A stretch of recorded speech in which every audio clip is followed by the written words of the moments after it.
Welcome to Whistleblowers in partnership with Wix Trade Pro. Thanks so much for listening to Whistleblowers. This is your weekly bonus ball featuring the referee, the main man, the gladiator superstar. A man recognised to a younger generation for his work on the telly, but to us, he was just that guy we called all the names under the sun, Mark Clattenburg. And we've also got Ian Ladyman, the palest football reporter on the planet, and that says something because, let's be honest, most of them have gout. Ian Ladyman is here. All right, Ian. No response to that at all, Mark. None. Zero. Never had gout. Have you not? I've never had gout. I've done my best to get it, but I've never managed to get it. So it's remained out of reach. You know the amount of Guinness that Mark Clattenburg takes. He's got to have it soon. It shouldn't be that difficult for me to get gout because there's not that far to travel from my stomach down to my toes. So you think I would have a chance. Yeah. It's called the King's disease. Too much protein in your blood, which is I'm probably at risk of it. Just spent the last 3 months training for that bloody photo shoot. But right back onto the old sausage sandwiches this morning. There will be embarrassing pictures of appearing on social media soon. I'm going to get rinsed for. The boys have had a sneak preview. What are your thoughts? A bit of envy. Yeah, bit of envy. I've never seen a man in such clean underpants in my life. I presume you get to keep the few clothes that you're wearing in that photo shoot. You get to keep them, do you? Do you know, it's the first time I've owned a pair of Y-fronts since about 1989, and there was something quite enjoyable about embracing the Y-front. I think we're going to. The only way I can describe your look is kind of council estate chic. Maybe the best way to describe it. Council bit harsh. Chic on the photo bit harsh. Bit harsh. Well, let's see what everybody else thinks. The photographer kept saying to me, just imagine you've had 15 cans, right? 15 cans, and you've gone outside and there's some kids kicking a football against your window. That's the look we want. Do you know what it looked like? Something from the 1970 something FA Cup final, what the players used to wear to go out onto the field. So I'm not revealing what you actually were wearing, but if you can imagine that. It felt like you were wearing something from the 70s. Just needed a packet of Woodbine in his back pocket and he'd have been away. Individual something all a bit Begbie. All a bit Begbie. Yeah, it is a bit Begbie. Yeah. And I've turned up today. It's also my 46th birthday this week, lads. And Kim, who's a regular listener to Whistleblowers, often sends us questions, has sent me an 8-pack of cream eggs. Thank you, Kim. And some mini eggs, which I'm going to absolutely That's magnificent. Demolish. And I'll tell you what, I'll leave some for you, Ian, in your desk. And Mark, when you're in next week, you can have a wee cream egg on. Beautiful. And Kim. Thank you, Kim. So you're being sent birthday presents from our listeners. Yes. And all I'm being sent is abuse and criticism on Spotify. And I'm going to address this because I think it's only fair that I do. Okay. So on last week's podcast, we talked about you, Gordon, being in the posh seats at Manchester City in the Tunnel Club. And I told a story about how I was once sitting in those posh seats as a guest of City and watched Wayne Rooney being sent off playing for Everton and how I chased him down the tunnel to see if he headbutted the wall or anything.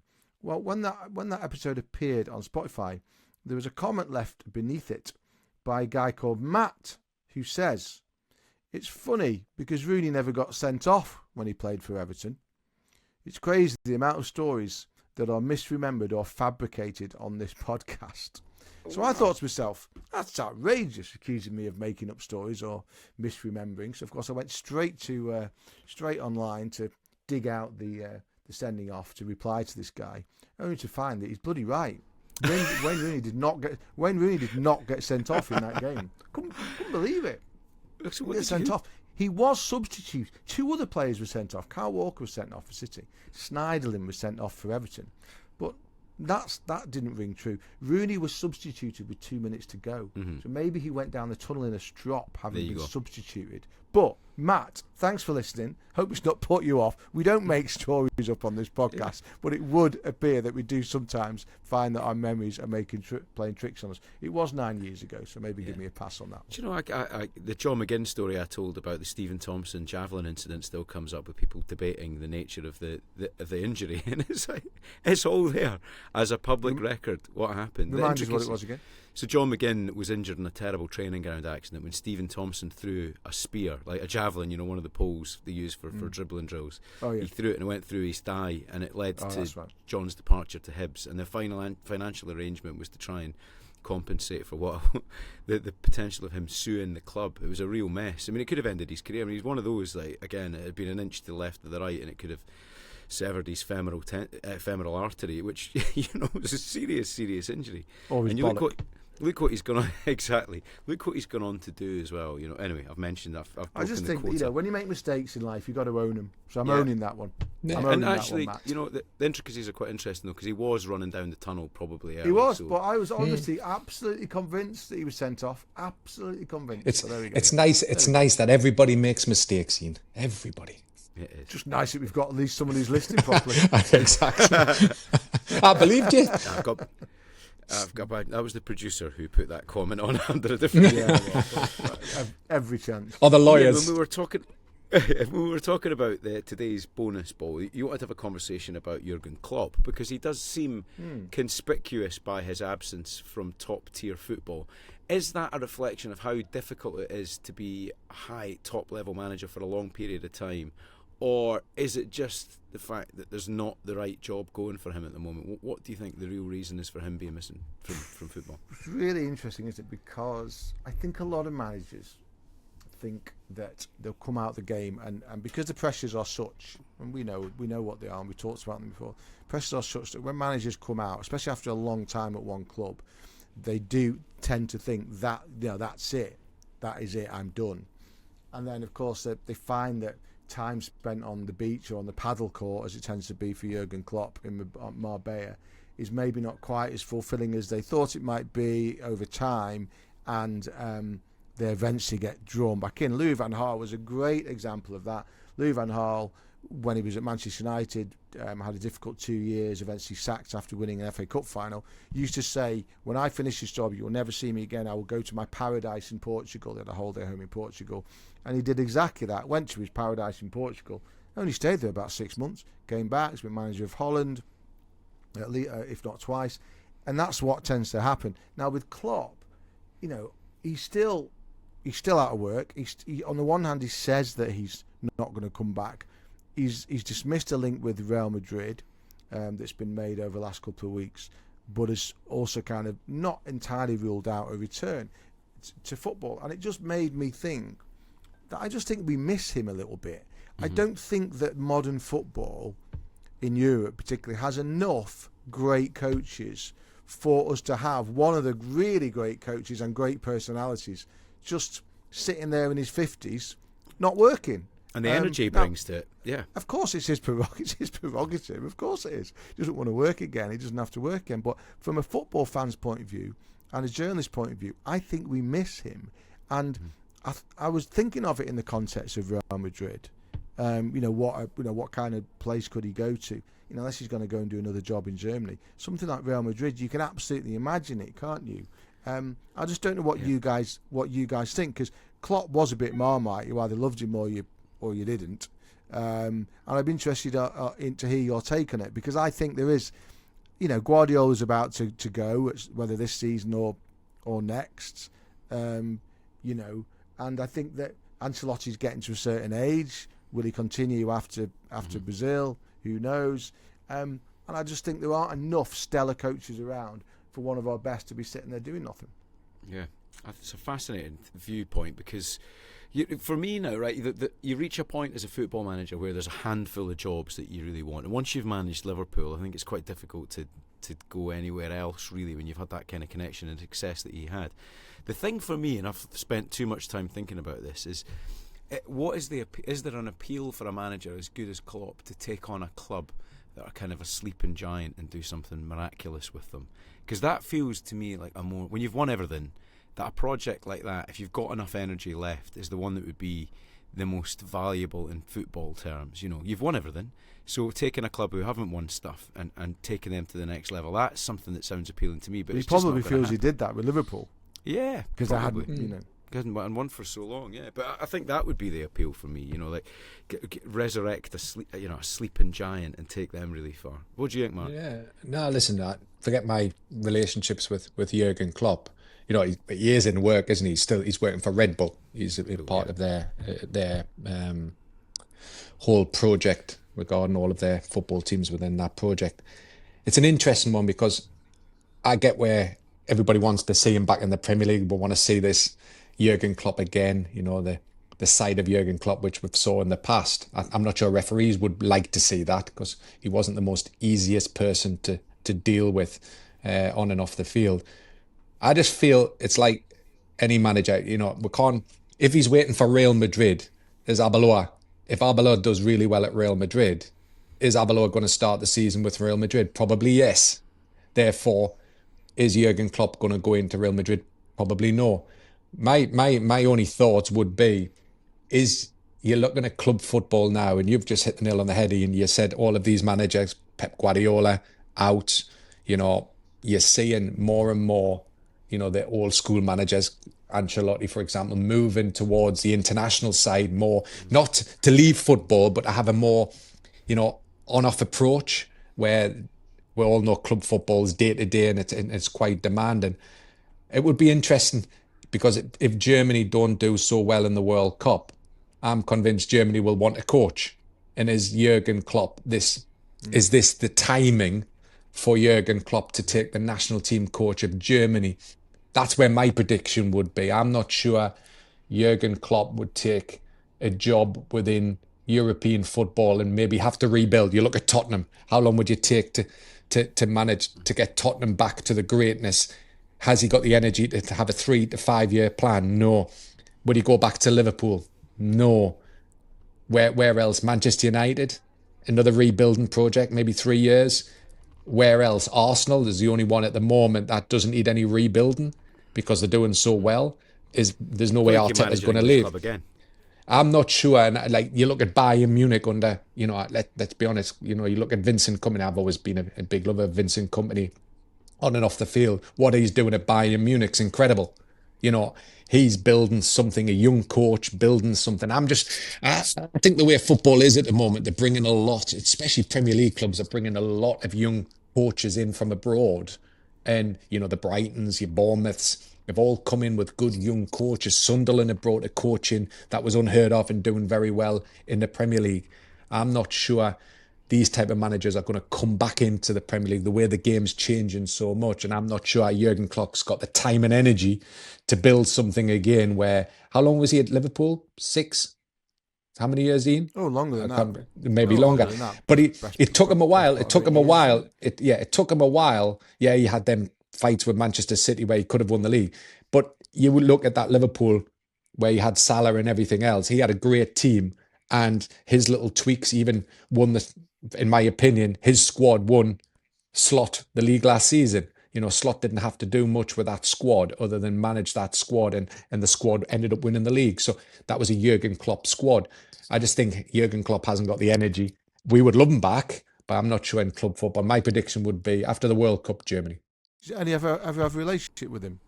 I've had many fallouts with him. He was a strange individual. I remember there was one time in it, and I was asked the referee. I was supposed to go on a UEFA conference. Every year we have 2 seminars, winter and summer. And in the winter seminar, Premier League stepped in and said I wasn't allowed to go. And they said, "Oh, you've got to referee Liverpool Chelsea on the I think it was the Tuesday night, Monday or Tuesday night. Don't quote us. One of them days. It was a midweek game, and Jurgen Klopp never came in with the team sheets. Never. And this day, he came in with the team sheets and he just stared at us for the full 45 seconds of this team sheet. It was really awkward.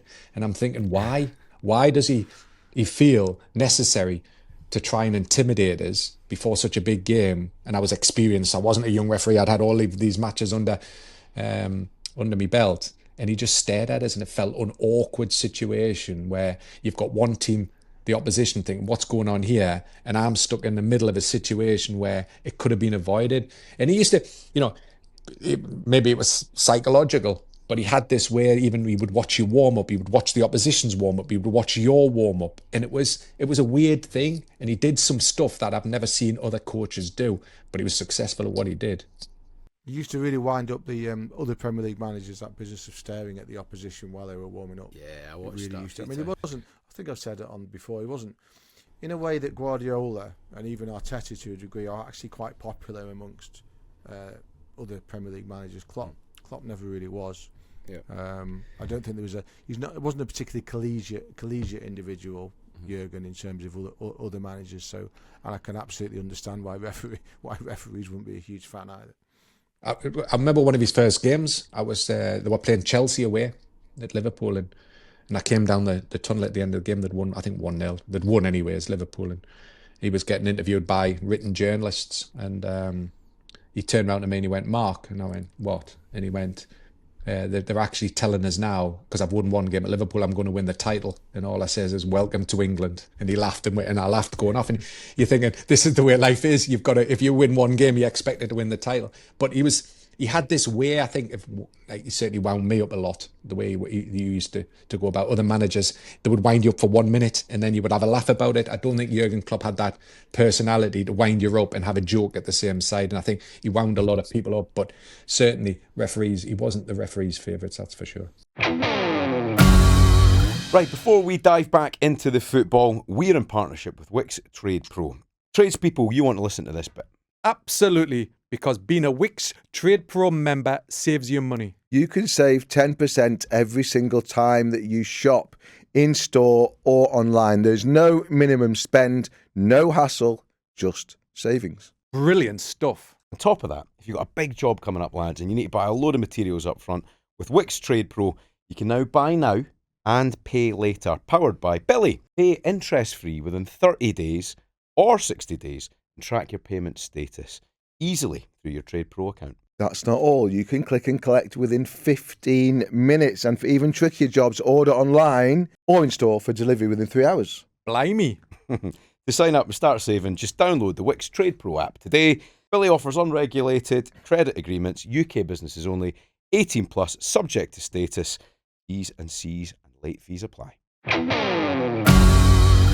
It tees up a good conversation now that there's a 3-week break now to look back at the best managerial performances of the season so far. So if you had to highlight or pick one manager, Ian, who has performed particularly well, who would it be?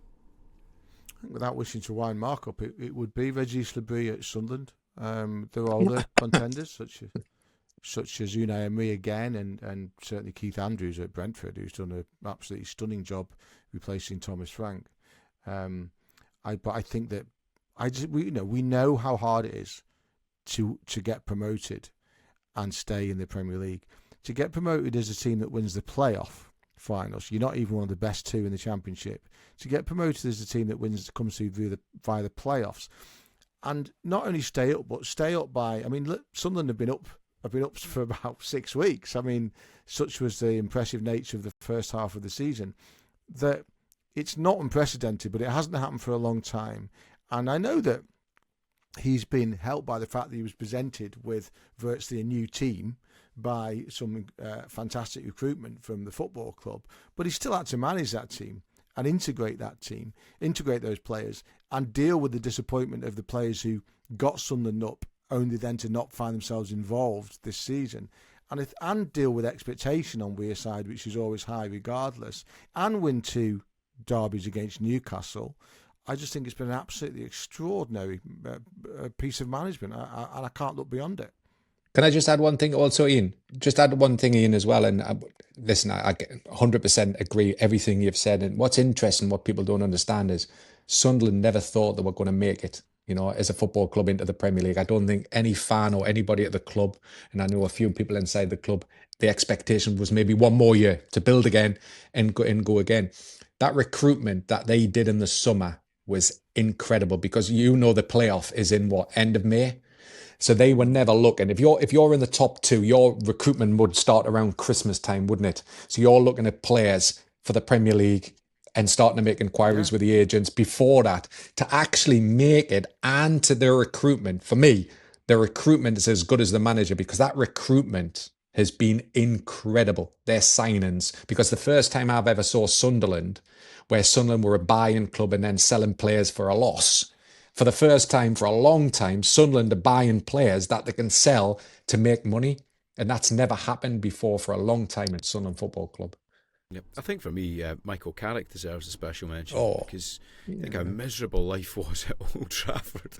You know, it's not too long ago where it was proper doom and gloom, and I think a spell of 11 or 12 games, his record is one of the best in the league, and he's done it with a quiet composure, hasn't he? And I think that deserves an awful lot of credit, and to put himself in a position where he's probably the front runner to land the job permanently, given how much this, even getting a tune out of Bruno Fernandes and keeping him happy. He seems to have got the team playing for him. That's a huge achievement, and I think he'll land the job now. What do you reckon, Ian? I do agree in that he's obviously done very, very well. But I do think that you cannot overlook, and I've said it before, you cannot overlook the benefit that he's had of only having one game a week. Yeah, I think it's been huge for them. Yeah, playing. They played that huge game at home against Aston Villa, having had a week off. Villa had been playing in Europe on the Thursday. We've talked about other teams. Newcastle have been one who are affected by the churn of European football at this stage of the season, and United have been, as it's turned out, all those early season disappointments, losing in the Carabao Cup to Grimsby, going out the FA Cup to Brighton at home, I think it was. Not having European football, and sacking Amrim at the right time. It's actually become a bit of a perfect storm for Carrick. He's got his best players fit. He can get them on the training field when he wants, all the time that he wants them, and the fresh as a daisy come Saturday and Sunday. I think there's a huge amount to be said for that. However, that shouldn't be allowed to detract from what Michael has done, because he's still got to get the results, and he has. I have a feeling he won't get the job, by the way. It's only a feeling. It's only a gut feeling, and I don't think he should get the job. By the way, we talk about it on another podcast. There's so much more to Premier League management than what Michael has done in the last few months. But you're right, Gordon. He's done terrifically well. I tell you who we forgot to mention as well, and he's been around a long time. Is David Moyes at Everton? What Everton have done, and certainly. Everton club has moved forward again, hasn't it? Because they had some bad times, and Sean Dyche saved them, and they've always been really difficult getting into a new stadium. And I think beating Chelsea 3-0 at home, and I feel that Everton Football Club are going in the right direction again. Arteta, of course, come on, Arteta, what he's done at Arsenal is incredible. And but for me, the biggest one is Keith Andrews. I think what everybody used to say, and everybody said Keith Andrews and Brentford would be relegated. And what they've done and what he's done with that team, and kept what Thomas Frank had, that stability, and Brentford lost some key players, didn't they, in the summer? Yeah. What Brentford thought were key players, and they've replaced them with the Ego Jesus, the player, incredible signing. So they've been, sold but recruited well, and he should get a big pat on the back for where Brentford are fighting into Europe. Certainly for what it happened the previous season. Yeah, good as choice, it stands at the moment, if we do get the 5th Champions League place, which I think we're still favoured to get Igor Thiago, the striker that you were referring to, Mark. The 3 points off 5th. The 3 points off off 5th place. So you've got, with 7 games to go, they are in the race for the Champions League. 100%. It's amazing. It's amazing. It is. It's amazing. That is amazing. It's amazing. For Brentford to promote from within the way they did. Essentially, I think Keith was doing the set pieces, wasn't he, last season under Thomas Frank? Yeah. To promote from within and to get that result is absolutely extraordinary. And there is a very persuasive argument that he could even be ahead of Labrie. I'm going to go with Labrie, but I hear the Keith Andrews argument loud and clear. I'm disappointed neither of you have mentioned, and as much as it pains me to say it, Derek McInnes at Hearts. Fucking hey, what? Listen, I'm a Hibs crowbar some Scottish football in, Mark. What do you mean crowbar? Like you know what? Crowbar some Scottish football in. You know what he's doing so well. He's promoting that. He said that the big two will be split at the end of the season. So congratulate Gordon. You've nailed it, son. He also said that Tottenham were getting the Champions League. Yeah, no, forget about that. We're not talking about You know that. what I mean? Yeah, so, I did, honestly. Thomas Frank cost me a lot of money this season. I'm not kidding. Listen, I think we should give him credit, right? If Rangers and Celtic, the Scottish League's getting even better by the week. By the way, they're so close between the top three now. As much as it pains me to say it, but Derek McInnes, they've been. I think Hearts have been top of the league for something like 100 and odd days now, which just doesn't happen in Scottish football. In fact, it hasn't happened since 1986, I think. So there you are. Anyway, they've got to get over the line. I've got a feeling that Rangers are going to do it. Rangers are going to win the league. Yeah, a Celtic Wow. result at Dundee United was a killer, but yeah, I think Rangers, which is it's a slightly better, but still an ugly outcome for. I'm still confused, Gordon. I'm still confused how the end of season works in Scotland. This this break. It doesn't feel right that you don't play each other again or whatever. Was it Hearts have got to play Celtic? Is that correct or not? That's right. Yeah, that's right. So it's like, but they don't play Rangers. It's a weird. I don't understand it. Yeah, neither do I. I mean, I think the league's too small for a start, right? It should be, they should definitely extend the size of the league, because I think there are teams in the Scottish Championship that would be brilliant, and again, it's away days as well. Like, there is a potential, by the way, for Martin O'Neill against Neil Lennon in the Scottish Cup final, which that'd be magnificent. That would be a magnificent end to the season. I'd love to see it as well, seeing those two, given everything they did in Europe together as player and manager, it would have been fascinating to see them head to head. So yeah, lots still to play for. Boys, it's been a pleasure this week. I know it's been remote for a couple of weeks, but hopefully I'll see you for my birthday podcast next week.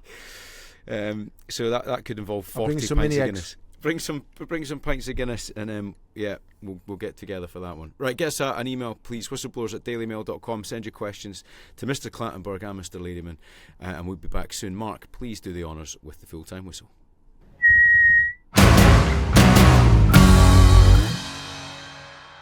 Thank you very much for watching Whistleblowers. Remember, there are new episodes every Thursday and Tuesday, so don't forget to subscribe to our YouTube channel for even more content. And follow us wherever you get your podcasts so you never miss an episode.